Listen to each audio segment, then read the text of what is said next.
Hello and welcome back to another Dbz Dokkan battle video. So in today's video, what I'm going to do is just run through the entire ultimate challenge. It's going to be quite a long video, so just basically sit back, relax, and just enjoy.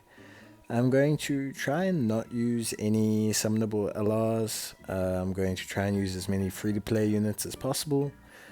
Just mainly to show you kind of the bare minimum, I guess, that I believe you can get through these events for, and basically just to show you, the cheapest way to get through the events, especially these stages.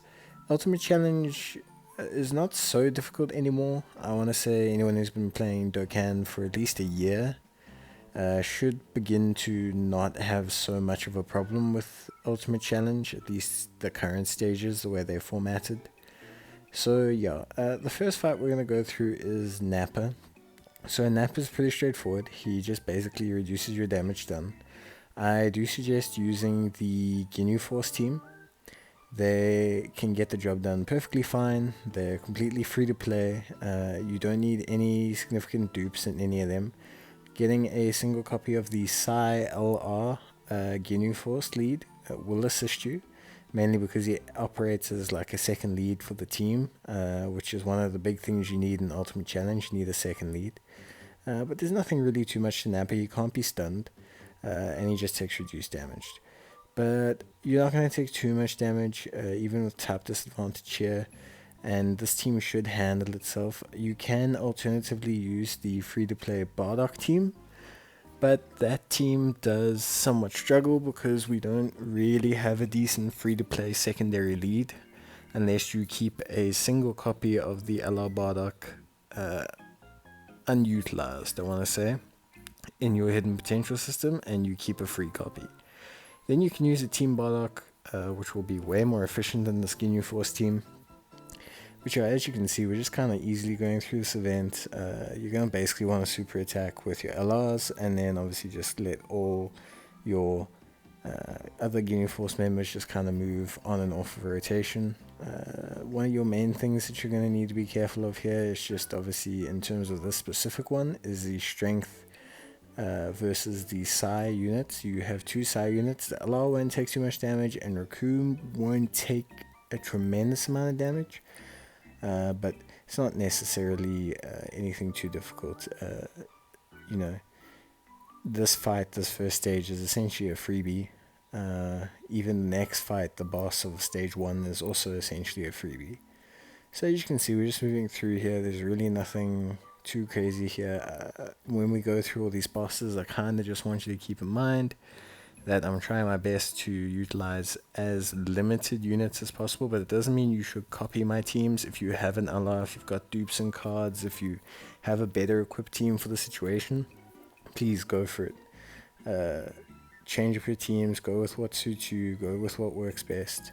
It's always going to help you, it's going to make you go faster, especially this is like a 40-minute run at most. So it's quite long. Obviously, I spend some time going through units and all of that, but I mean, yeah, you don't want it to take that long. Usually, if I'm going with my full strength team, it takes about 26 minutes, I want to say. But as long as I'm doing videos on each Ultimate Challenge, I'll probably refrain from using my full strength teams for at least my videos. Not so much because I believe my full strength teams are anything too incredible or anything like that, or that I'm some wizard at team building. But just basically because, we kind of want to take a look at, like I say, the bare minimum that we can get away with. So there we've got Piccolo. Piccolo is very similar to Nappa. He's basically like a beefed up, souped up version of Nappa. He seals. However, he'll randomly seal a single enemy a single unit in your team, which can be somewhat irritating. He is moderately stronger than Nappa. I do struggle to take him out with like a Ginyu Force or a Team Bardock or anything like that, if possible. So you're going to want to start using your mono team here. I usually start with extreme strength.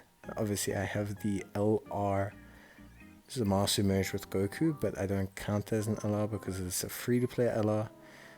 But yeah, again, this fight is not necessarily the hardest. You may struggle if you are lacking severely in extreme strength units. A way to prepare for the Ultimate Challenge is to go through all the mono SBRs, stage 1 to 10. That'll really help you kind of build teams that are somewhat capable of taking out these bosses. Mono teams or type teams are always kind of the best choice for Ultimate Challenge, at least I feel. So here he's immune to defense reduction and we can't stun him. But he can be sealed and he can have his attack lowered. Attack lowering is not a necessary strategy here, it's just simply due to the fact that he doesn't do a tremendous amount of damage. He does somewhat a decent amount of damage, but he's not going to do anything that's going to take you out if you're running your team under anything more than like a 90% lead. But yeah, he's not the toughest enemy. He randomly seals your team. He's sealed by Boo here, but at the end of the day, it's nothing that's going to make you want to pull your hair out like some of these bosses. So this one will go pretty quickly. My strength team, my extreme strength team is pretty good. It's done ESBR and all of that, so it is quite a reliable team. Even without LRs and everything, you've got a Mega Shenron as a crazy option. You've got the Rose option. You've got the LRs and Mastery as an option. I like the Super Boo. I mean, he's not the world's best unit, but I think he's quite reliable and his skill is pretty good. Transformation boost and 90% strength is very helpful for this stage. And we've got the Demon King Piccolo, who's alright. I mean, he's not the best unit in the world, but he's pretty reliable. So yeah, that's stage 1 cleared. Pretty easy, pretty swift. It's nothing too crazy, nothing too hard. We're going to move on to stage 2. Stage 2 does get moderately more difficult, but at the same time, stage 2 doesn't ramp things up to the point where, okay, we need to start really being careful and constructing our teams here. Good leads are obviously the Psy Cooler. You can use the Easy Aid Broly there, that one I selected as number 4. You can also use the Easy Aid Goku Black. They're all great Psy leads. They're 100% plus and up. I don't have any of the 50% supports except for the Vegeta, the Scouts of Vegeta for Int. So you guys are welcome to, if you've got the 50% supports, they're great for these stages. They really help you out. So yeah, in terms of Goten, he's pretty annoying. He supers quite often. He can't be stunned and his defense can't be lowered, but he can super more than once in a turn. I want to say that, but I can't confirm it. But he does super quite often. He is quite annoying and he can dish out quite a bit of damage. You're going to want to lower his attack if possible, just simply because that's going to help you generate see, there we get the super. I'm pretty certain he can super twice in a turn.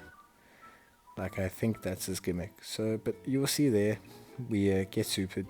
We take quite a bit of damage. I mean, this is cards under 120% lead. They're taking 72k. That's a Rainbow Lord Slug. I mean, I know he's not the most impressive, but he's still taking quite a fair chunk of damage. But you can see we should still get through this quite quickly. This cooler is great, by the way. Mine has quite high links, even though he's not linking with anyone too tremendously awesome there. And yeah, we managed to get through this. We don't suffer too badly. I just kind of leave Broly there because I know we may take a big chunk of damage, but he should be fine. You'll see his defense is 60,000.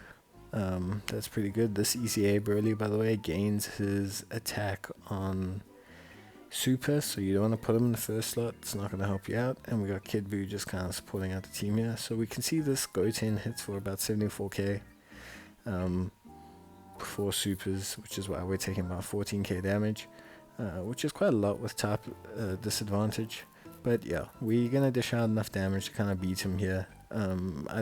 There's no real concern here. It's not an exceptionally tanky unit or enemy, but yeah, you're gonna want to just be careful. He can do those supers. They do damage. He does them early in the turn, so just keep your eye on him. Make sure that you're not leaving anyone too vulnerable when he's mass attacking a slot, and if possible, just use cards that have a bit of damage reduction. A good option there is actually the free-to-play Golden Cooler. He's actually Golden Frieza from the DB Broly movie event. He's actually quite reliable. So yeah, similar thing, we've got the LR Prime Vegeta, but simply because he's a free-to-play LR. I quite like him for these stages. I think his flat boost is really helpful, especially when you're running these mono type teams with these lower lead skills. The flat boosts really start to shine. And I actually have a 50% support here, so that's really going to work out nicely. They pair really well together. Pycon can't be stunned. He can't have his attack lowered. But he's not exceptionally hard hitting from what I've seen. He can't be sealed either, which is a little bit of a problem. But realistically, Pycon is, I want to say he's a mediocre type of enemy. There's no real gimmick to him. He doesn't really heal or do anything crazy or anything really nuts. He's just kind of there, being a nuisance and being in the way. I've never struggled with a Pycon enemy. I don't know if I'm just super lucky or if I just always seem to have good teams, but basically he's not a unit that I want to say is someone you're going to be concerned with. He does a decent amount of damage there, and he lowers your attack on his super, but it's nothing that's going to be a run breaker or anything. I mean, 75k once off and a couple k damage when you're dishing out this kind of damage back isn't really going to knock you out of the park or take you away from anything. Units like Janemba, by the way, just in case anyone's wondering, units with guard don't perform as well against units that already have guard against. This Janemba is rainbowed, so he's pretty good. He's going to dish out a lot of damage. 2.1 is excellent. But yeah, basically any units with guard, anyone who's done extreme SPR or mono SPR or anything will realize that, hey, the units with guard aren't performing as well because, well, there's no type disadvantage to gain that beneficial defense from. So now we come to the most annoying fight here. There's no way to put it, but Dbz is the most annoying fight. I absolutely hate him. I thought of cutting this out simply because it's so boring, but I thought, let me put it in its entirety. Let me let you see it the first time, and then I think in future in Ultimate Challenge I will just basically cut this fight out, not cut it entirely. I'll show you the build, show you the first turn, show you the last turn. It's just not interesting. Basically what Dbz does is he seals your entire team. So your whole team, the whole time, is completely sealed. The gimmick to beating him is to have great ape transformation or giant transformation units. However, the problem is having a giant transformation unit doesn't really help you if you don't have it for that type, or you don't have it that can fit under that lead. There's very few of them to begin with in the first place, and a lot of the times it requires you to fall below a certain HP threshold.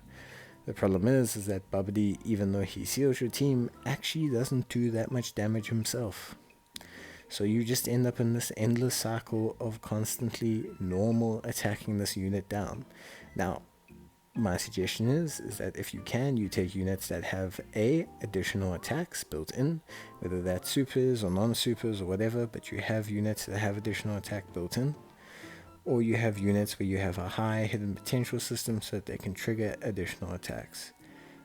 Another good unit or good units are units that stun, or that stun on passive, on just hit. That way they get a chance to stun, which can stun them and prevent them from supering you. Even though it doesn't do a lot of damage, he can super you before your unit attacks, which stuns them.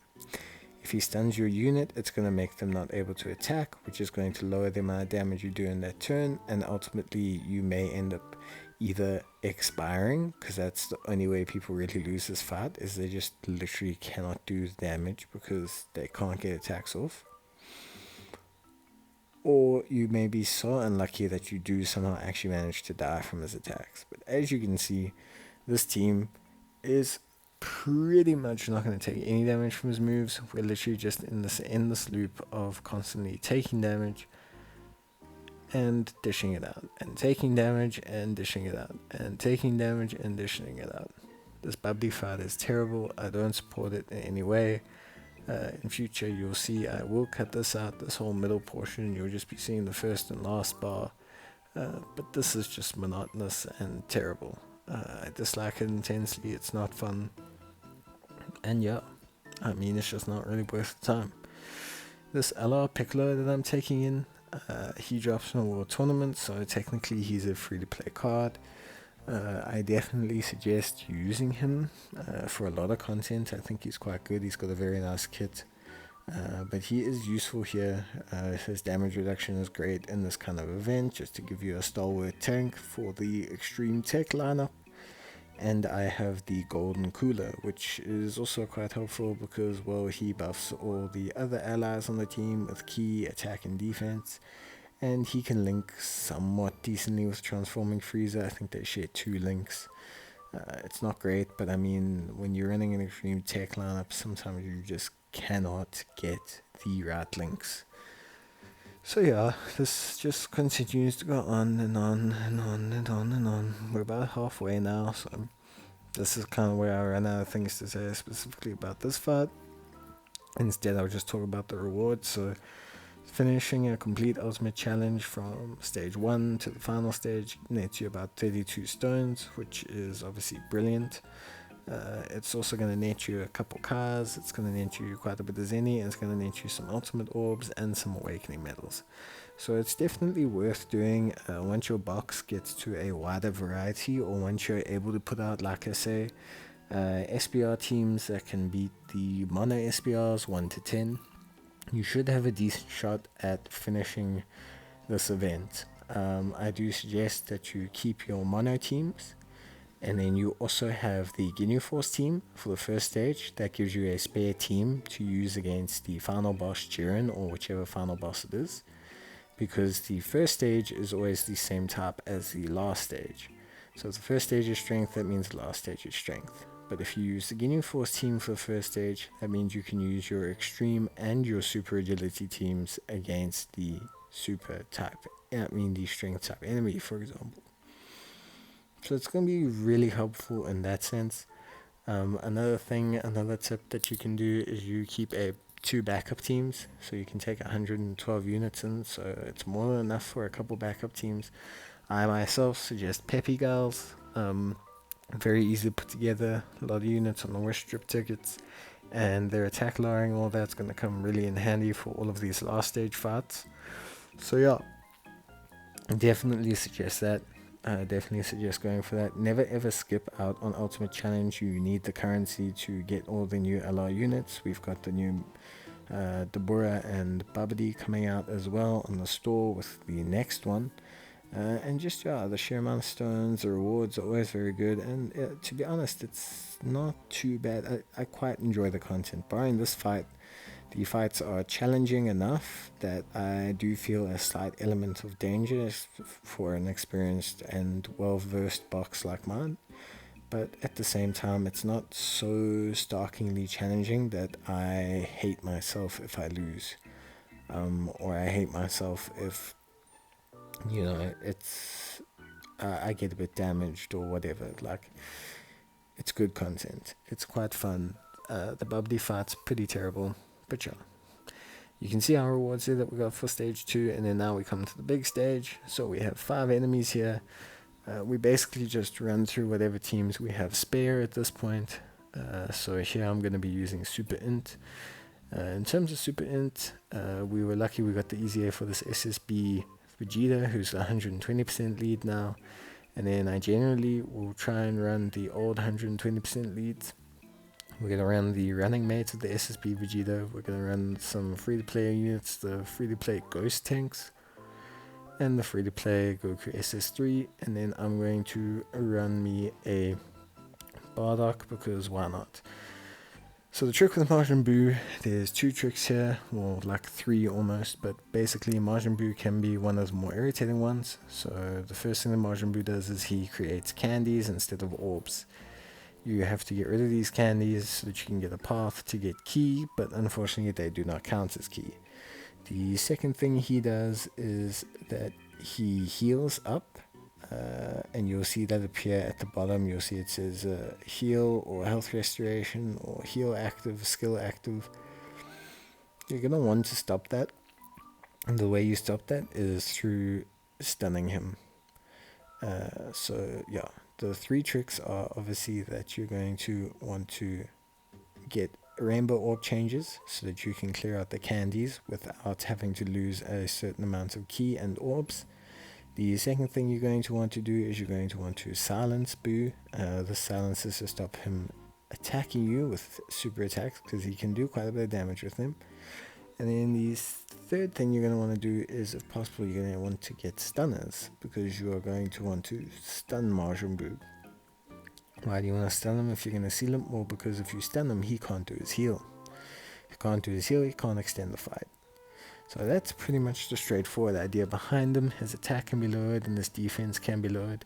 So it's not an impossible fight, but it can be quite irritating for people that have new boxes or aren't as experienced, or are just, struggling in general with the Majin Buu fight. I definitely suggest this Ghost Tank. He's very, very good. He creates rainbow orbs, he stuns, so it just does a lot that aids you in this kind of fight. At the same reason, I would take the Bardock unit, because he does a similar thing, and the SSB Vegeta.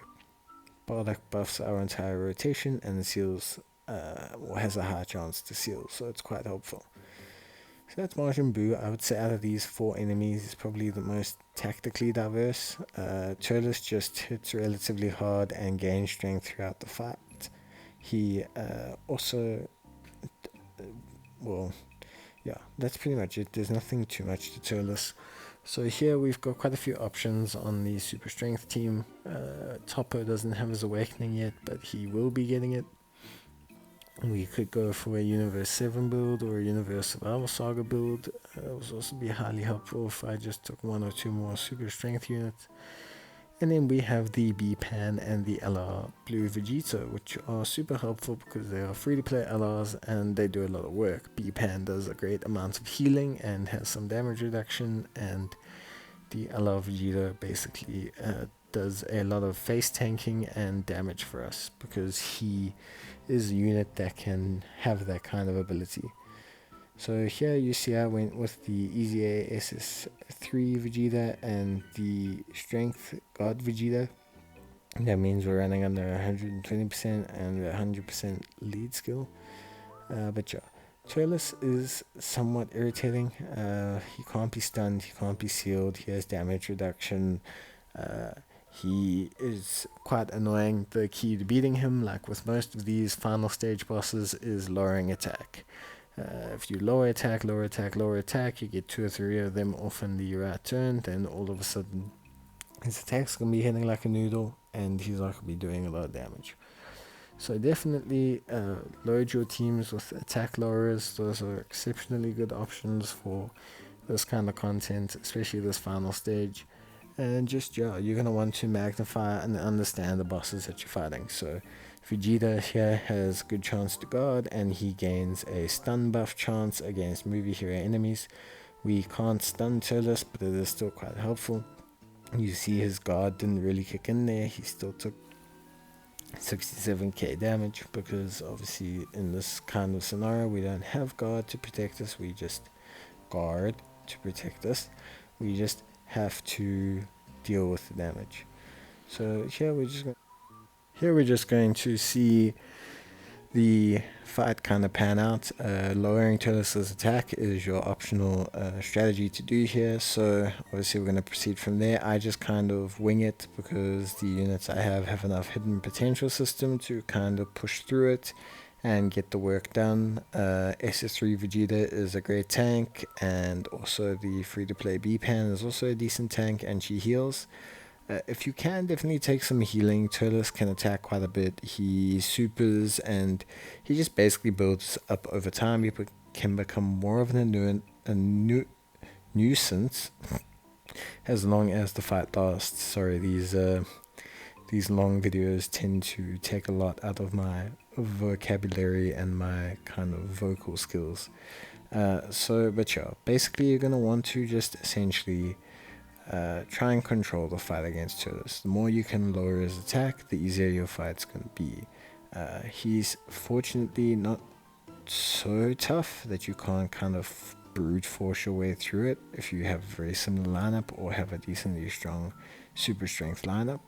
Especially if you have the LR cards, like the LR SS4 Vegeta and that, you can definitely use those. Those are going to make your life a lot easier. But this team gets the job done pretty easily. There's nothing wrong with how they perform, and Turles eventually just kind of gets whittled away at. He can have his defense lowered, he can have his attack lowered, so this is really going to kind of push and help out with getting things done. Yeah, from there we're going to kind of just use Bpan's active skill, mainly because if we don't use Bpan's active skill, we're going to be losing out on it. So yeah, we're just going to make sure that we clear up this fight, finish everything up, and yeah, from there we're going to move on to the next stage. This fight in itself, probably the second easiest fight of the stage for me. Dispo is by far the easiest one. He just doesn't do anything. We'll get there.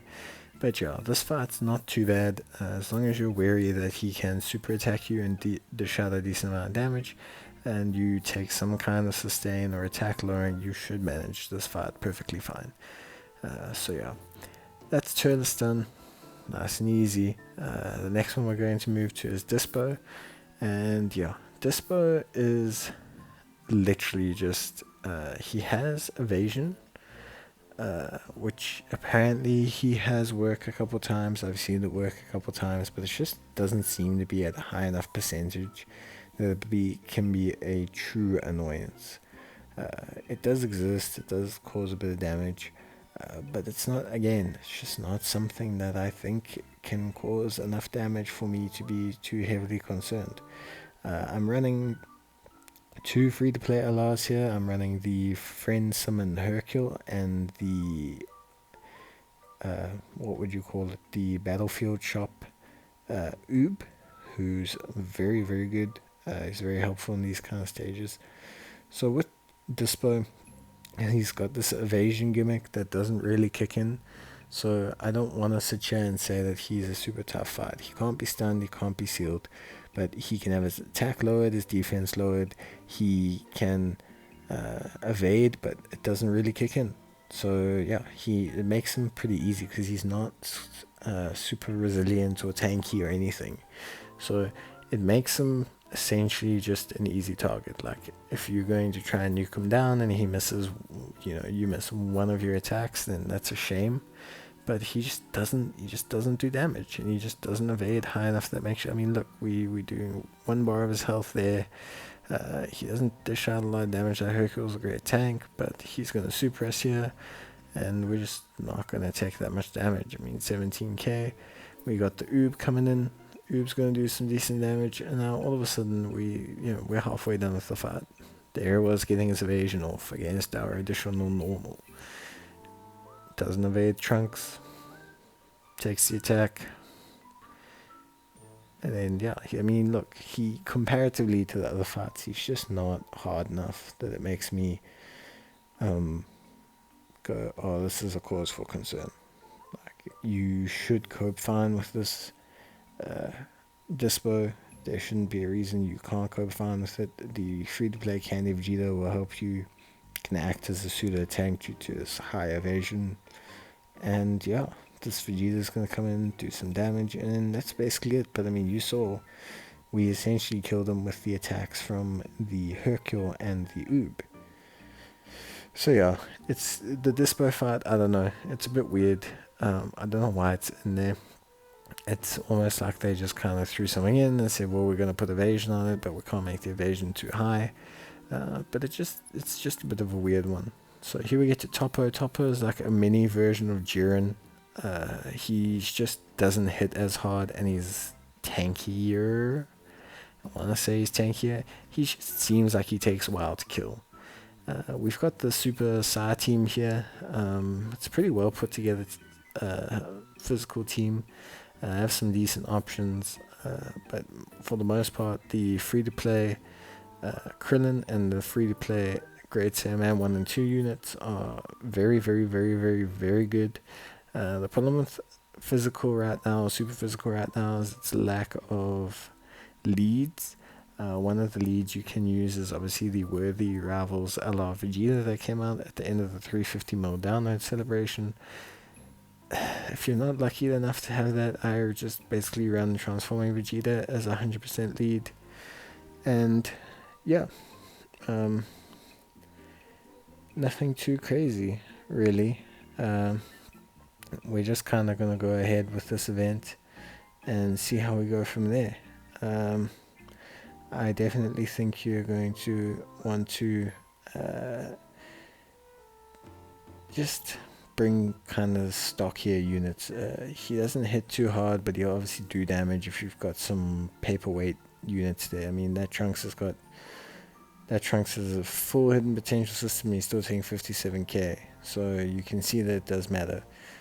Tien's going to come in. Tien's going to get the defense lower. So defense lowering is effective against Toppo because he's so tanky. He can take multiple defense lowering hits, and that's really going to help you. Again, he's one of those units where he can't be stunned, and he can have his attack low, but he can be sealed. So that is fortunate in that sense that we can seal him, and that gives us the ability to just control the fight a bit more, not take a hectic amount of damage at any point. Sorry about this little kind of skip I had to do. It was mainly just because I had to do the filming in 2 takes. These ultimate challenges don't take 5 minutes, so it is sometimes difficult to do the full take in one go. But yeah, you can just see we essentially just control the fight.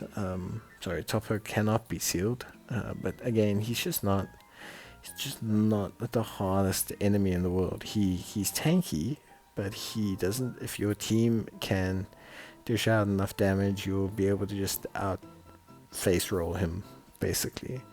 I would suggest taking a defense lowering unit and maybe a healing unit, just to keep you topped up in terms of heals and to prevent you from kind of overcomplicating your life or becoming a bit too dependent on 1 or 2 cards. They're just going to try and carry you through the Toppo event. And don't bring any paperweight units. They're just going to eventually get supered by Toppo, and you're going to be left with very low health and wondering why all of a sudden everything is at danger. This Krillin is a great card because you can get his 18 key, and his 18 key does a decent amount of damage and builds up his defense. So he just gets better and better and better and better.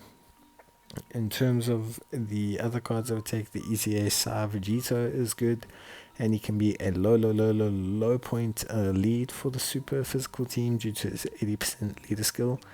It's not the best, but I mean, you sometimes just take what you can get. The Sai Blue Goku is also a great option. So overall, the team has options, but its main problem is that, again, it's just lacking the proper lead. The Gotenks is good, but he's just a defensive liability at this point for most events. And obviously the Worthy Rivals Vegeta is good, but he's a summonable LR. So we're just basically waiting for the Gotenks EZA to kind of make him very, very, very, very, very good, and then we'll be able to use him. So yeah, now we get to the final stage.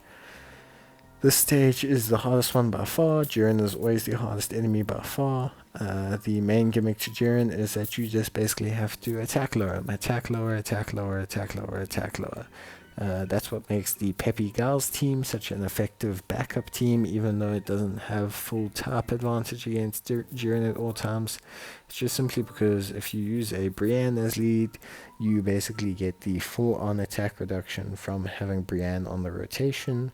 Plus, obviously, then you can use units like Fidel to lower his defense and his attack. So that's what makes them a good viable second team. You'll see I'm just going through my super agility options. These super agility options are very immense and very devastating. But Jiren is, I don't think he's scaled per type. So sometimes will be easier than others. Maybe it's just because you have the units there. But yeah, you can see I'm using a couple free-to-play units here, using a couple wish strip units here, so there's definitely a way to get this fight done without needing an LR or anything like that. So although Jiren is tough, this kind of team build here proves that he's not, the most immense unit in the game. But he's quite fun and he's a good challenge. So with Jiren, his main gimmick is that he supers you for about 14 bajillion health. and he lowers your defense afterwards. So the main thing you need to be careful of is obviously which units can take the hit. Damage reduction is going to be super helpful here, because even when their defense is reduced, they're going to be able to still reduce the damage a lot more than if they didn't have damage reduction. Jiren cannot be stunned, Jiren cannot be sealed. So the gimmick with Jiren is to lower his attack as much as possible. That's why this Hercule and Boo is such a good card, because his SA manages to lower the attack of the enemy that he is facing. There's a lot of attack lowering units these days. I definitely would suggest picking up an attack lowering unit for each type, maybe even 2, even if they're free to play. We're going to use this Boo. This Boo is really good because he gets his whole 7-turn buff, and that just basically allows him to throw down with Jiren and have an immense amount of defense for this kind of event. There are certain units that you can definitely play in the first front that can take one of these hits, but it's very few and far between from the event that you're doing. So yeah, we're just going to basically run through this event. You can see just kind of the damage that I'm doing. You can see, you know, who's dishing out the damage, what they're doing, how much utility you bring. You'll notice it's a very different kind of setup for this final stage against Jiren. You are kind of racing against the clock, because even with attack lowering, his supers are going to dish a monster amount of damage. To units that I want to say are below 80k, you could be looking at like a 300k super followed up by 3 or 4 attacks on a defense lowered ally. So you either want evasion or damage reduction, anything that can allow you to escape Jiren or prevents him from getting his super attack off, because the super attack is what causes all the problems. The normal attacks are not the end of the world, but the super attack is what causes all the problems. It not only devastates your health by doing close to, you'll see here, even with attack load, he still does 80k, 81k. That's with a unit with 40% damage reduction and a unit that has lowered his attack twice. He still does 81,000 damage. So typically your units will take, even with like 80 or 90k defense, they're going to take 108. They're going to take about 180k, yeah. About 180k damage from a single super. This is obviously not advisable and not good. So what you're going to want to do is you're going to want to stick damage reduction units there, or what you're going to do is you're going to put evasion units there. Now evasion is a bit riskier, because obviously if they get hit they could be wiped out completely, but that's up to your box and your preference. You may have to try this stage more than once. See there, 123k. That's why I do love that Easy Aid Agility Goku though. He heals a metric just a lot. He heals a lot. And by healing a lot, he keeps you up and fighting, which allows you to continue to lower Jiren's attack and really begin to take control of the fight. I would say once you've gone through 3 rotations of the attack lowering, understanding mechanics of Dokkan Ultimate Challenge and a lot of the SPRs, I would say that then once you've done that kind of challenge, you understand where you're going in terms of this Ultimate Challenge event, then you can proceed going forward. But yeah, so we're going to finish this up. We're about halfway. We should be good going forward. Piccolo is transformed, which means he restores a bit of health each turn, and he's just a slightly better unit. He's got better stats, and he can just do a lot more as a unit. This Nail does not do a lot of damage, even when paired with Piccolo, but he's a great defensive unit. I like having him in the team. He's a good option. Ultimate Challenge is more a race, so don't stress too much about my team's not perfect or anything. It's not Mono SBR, it's not ESBR. It's kind of considered the upgrade from those two. So, well, not Extreme SBR, Mono SBR. It's about the same difficulty as Mono SBR. Like I said, if you can do Mono SBR with your teams, then you should be able to get through this Ultimate Challenge perfectly fine. The SS Blue Gogeta is a decent unit. He crits and he's going to do some decent damage here, so that's why I like to have him around. Plus he can dodge, so we should be looking okay. Yeah, you can really start to see how much damage units are taking from Jiren, and you can start to understand not only the damage they take, but what kind of defense you're going to need to run this event, even with attack line, even with this, even with that. So yeah, this Gogeta is going to come in and he's going to clean up the fight because of his crits, and that's going to be Jiren done. Yeah, so I hope you have enjoyed the video. I'm basically just trying to get out this ultimate challenge guide. It is very long, so I do apologize if I ambled a little bit, but basically, yeah, it's a video that's just kind of designed to show you team builds and discuss what the bosses do. In future, I'll probably just take the event and run it, and then just cut certain select stages, Majin Buu and Babidi, that fight. So yeah, but thanks guys, thanks for watching. Sorry about the long video and some of my awkward rambling, but yeah, I look forward to seeing you in the next one. Cheers and bye.